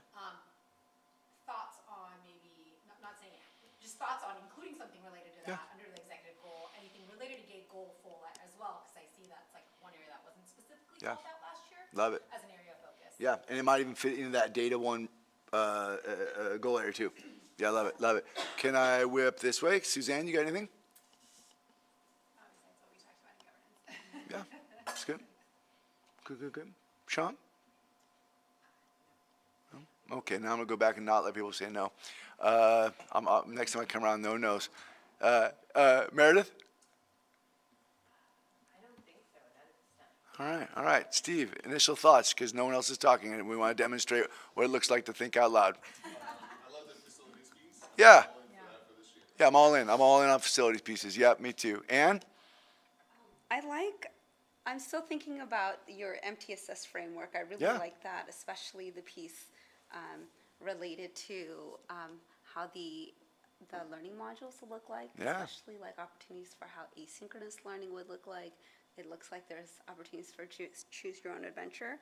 So the one that stands out that I see that stands out is the ED Goal 2, where it begins to develop academic and social emotional learning systems that demonstrate, essentially looking at how you're analyzing the growth through that. So Yeah. you have this huge effort, you have these amazing people making these modules. How will we measure that growth, or how that's helping to, how that relates to student growth? Like Love the it. data, are we- Love it. How do we tie all this effort to all this outcome? Yeah. Right. Love it. Yeah, thank you. So Hope? exciting. So mine's more like a fiscal piece, in the sense that I love the plan that we've laid out to 2025. So is there a goal, though, there where we prioritize or assess assets to support us and support the school in that goal? Like, is there a piece of it where it's sort of that broader aspect? Because, well, you're the leader of the day-to-day stuff. How do you, at your level, how do you ensure success of the many varied pieces? And that piece may blend over into a board goal too. Right. Right? I Yeah. think there's a connection there between Yeah. making sure, because it's great to set the goal, but if you don't have the resources to achieve it, then you're setting up failure, and Yeah. that's not something we've ever done as an organization. Yeah. Love it. Houston? So I agree with Steve. I really like the facilities piece. I think both of the goals that talk about reconnecting need to significantly change. Yeah, 'cause me that's too. really not the focus anymore, and I think we've done that. Yeah. Yeah, we mentioned that in governance, like, how do you keep the spirit of like, we're doing awesome things, but I think that reconnection language is like, good job. Let's move on. Let's move on. Yeah, I love it. I love it. Any other executive director goal thoughts? Let's jam. Send me an email if you have a thought. Governance is to bring it back up next month, and we'll bring it back to the table here. Yeah, bring any thoughts you have. Same drill, just initial thoughts on board goals, what needs to drop or what needs to add, or like a total curveball. You're like, you know what we should be talking about is rebranding the color scheme. Don't you dare rebrand the, I love the blue. Houston, I'm gonna start with you if I can, just because you're already there. So I think it's similar to what I just said. think you just said, really, yeah. is just the reconnection. That whole number needs to just change completely. Yeah, I mean, am I the right one? Yeah, there it is. Yeah, number 3, I mean, I think that the board still wants to make that effort, but how can we update that? Yeah. Love it. Which direction am I going? Hope, can I go that way? Sure. So again, in seeing your presentation and our discussion earlier on board goal area 2, and the fact that we did make or develop processes to improve recruitment, particularly for the board, is there an iterative process to that? Is there a way where we can, chart another new path or make sure that we fully document and expand that to include the retention and onboarding piece? Yeah, love it. We talked a little about retention and continual development of our board. Yeah. I definitely see that, like, your comments about including professional development make more sense now after seeing this presentation. Does that make sense? Like, Yeah. I understood why you wanted to include it in governance, and now I really understand why you wanted to include Some it. board modules. Ann? Steve, you want to play? Anything on board goal that just jumps? I always look at that goal number 2 as well. Last year was the first year really of developing the process, so I think it's really refining that process. I think we learned a lot, particularly with finance, like don't wait too late. Yeah, that was funny. Yeah. So just like incorporating the lessons that were learned throughout the course of the year into like this next iteration of it. It's good. Dr. Galloway? I would just say, like, strongly, like, support number 1. I think it's just so important and key to what we do here, and I look forward to hearing more about what, the process is, like, where we are in that timeline. Yeah, love it. Yeah, we talked in governance about, like, making it less exploratory, more like, okay, let's get something on paper. Yeah. Sean? Like we said, in governance, I think probably 2 and 3 can be combined somehow. I'm not, into something more like this is what the board will do every year, almost like a calendar, but not quite. But I feel like they can be combined somehow. Yeah, like, kind of related back what we said about 1 is they kind of codifying it. Like, Yeah. let's get it down. Here it is. Here we produced it. Yeah. Suzanne? Remember that this time. I think from your presentation, you talked about the innovative nature of the school and what charters are supposed to embody, and it would be neat to see how, as the board, we can support that innovation, or I don't know, how can we continue to encourage that and support that as you guys are going forward? Yeah. Ooh, I like that. Yeah, that's good. Nirali? Nothing at this moment. That's good. Anybody just open floor? Anybody else on board goals? Super. Oh, yeah, got it. I'm going to go back to my Go. fiscal piece, because I think Yeah. Suzanne sort of hit on what I meant, right? Like, it's great to challenge people to be innovative, but we as a board have to commit the resources necessary to stand by that. Yeah, And so I'd love a goal that ties those pieces together. love it.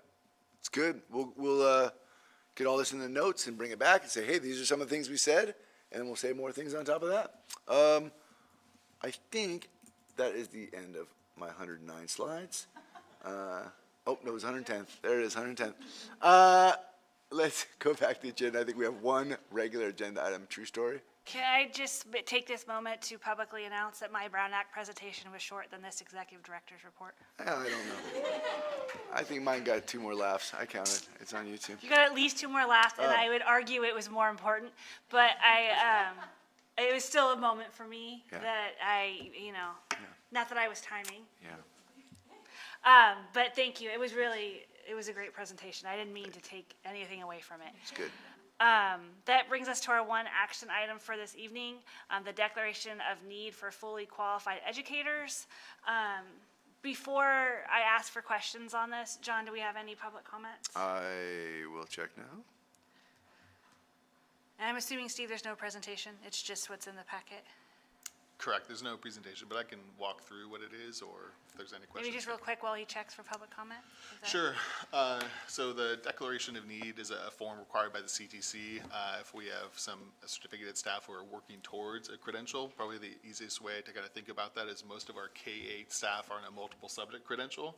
Although if we find a rock star, say, a middle school teacher who has a social science credential but is like needing to work on that English credential so they can still teach that schedule as they are working to complete that English credential, this form, in addition to other paperwork, allows them to be in the classroom teaching social science in English. So that's essentially it in a nutshell.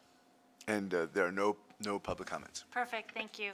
Are there any board questions on this item? And if not, is there a motion to approve?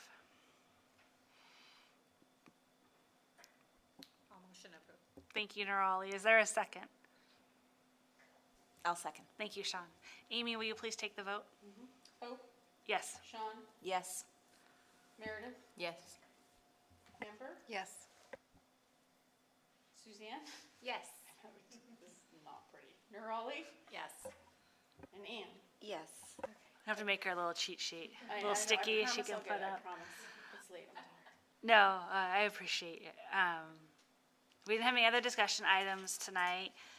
For future agenda items, you heard of a number of things that will be coming back over the course of the next months, goals, policy reviews, whatnot. So that will take us to reflection. So we'll go around the room for our new members, and we just ask that you share either something that worked well for you tonight or something that would be better if. And we just ask that if you share what would be better if, that it actually be something we could make better. What? It's true. Anyone want to go first? Sean, will you please go first? She loves going first. She I hates will it. go first because it's going to be about you. Oh. Don't do that. It worked well that we have you, that you were able to Yeah. jump in and Brown Act us in an emergency. So thank you. All jokes aside, I take Brown Act seriously. Please reach out with any questions. It's my day good. job, so I have to. Suzanne or Meredith, either one of you can go next. We'll go that direction, either direction. Okay, Suzanne, is that okay? Okay. It would be nice to know what ADUB means. You can Amy look up- Wells. Amy A. Wells W. A-dub. Ah, A-W. that's what they mean the whole Yeah. time. Isn't that But right? in the seriousness of that, it would be nice at some point to get to have an idea more, maybe from the All About Me of everyone that's on the board, so I can, as a new person, I don't know a lot about most of you. Yeah, that would be great. That'd be great. That's true. We did not do like a whip around of who we are and what Yeah, we do. who we are, what we do, how long you've been on the board, what's your board background. Yeah, Yeah, be cool someday to do a little board workshop too, like a cool, like a. I was gonna say something that I would like. I know last year when it was my first year, we did have a July committee and we did do some icebreakers and some fun activities. And I would really think that would be a cool activity to do at the beginning of every board year. There were questions inside the brownies. You didn't eat them, did you? Just kidding. Yeah, I love it. That's great. That was great. Even though it was long, I really loved John's presentation tonight, specifically to see what the staff members are doing that we just don't ever see. Yeah. And even just to see their faces, I really enjoyed that. So that was Good. great. It's good. What worked well for me is engagement. Like it's your first night on the board, and you're willing to say things and contribute and have dialogue. And this whole thing doesn't work if you're here just to watch the show it only works if you are here to talk about stuff that's important to our schools. I love it. I get the sense that this board's gonna be like, let's talk. It's good. Thank you. AW, you want to play? Yeah. AW? I paused for a moment. I'm like, what does that What mean? does AW stand for? I don't know. I just answered to it. I think it's wonderful to have new voices and faces on Amen. our board. It makes us look at things differently because we're so used to just cutting that pot roast. That's right. We just do what we do without thinking about it. So to have new voices and new thoughts are like, it's pretty cool. Totally. I'm actually going to repurpose my time just real quick. We'll go back to the Brown Act and cover I'm actually going to go all the way back to celebrations because we missed one. So I would like to just take this opportunity on my reflection to celebrate Shara Murphy and Shannon Simons, who both recently let us know that they're no longer really able to serve on our impact committee, and so they've both recently stepped down. We would be nothing without the volunteers who come to support us. And so my reflection is thank you as volunteers who are here unpaid, giving us your time for being here, and to thank those that have come before us and served with us. So just a moment of thanks for Shara and Shannon. So what worked well about this committee is that you're all here. That's fantastic. Love it. Anna. Two reflections of celebration, I guess. The first is Amy. A-Dub, thank you for helping me troubleshoot. Yes. Appreciate that sincerely. And then I also really enjoyed the presentation. It was good to see just their trajectory, the goals for 2025, and being part of a board where we'll be able to kind of help to be part of this process of building this K through 12 vertical alignment. That's so exciting. It's So an exciting time. very for cool. Sure. Steve. Sure. I think it came down to the same thing almost as Amber, the slide deck tonight, and just seeing all the folks who are on the support side of the house who are there, and maybe not in the classroom every day with 30 kids or so, but are there like in the classroom, right, and really kind of making sure that our student needs are met. So it was a great slide deck. Yeah. Cool. Thank you. Meredith. Brown Act training was really good for me. I was onboarded last year right after you all did Brown Act training, so it was actually my first one. That's great. Skated that in there. so that worked well for me, and we're going to finish before 9. I know. I'm looking at the clock right now. I was actually going to conclude with that note. I was just going to say that we beat it by 3 minutes. We got 3 minutes. I could have done 2 more slides. We could have. So we'll adjourn at 8:57. Woohoo! Thanks, everybody. Bye, YouTubers.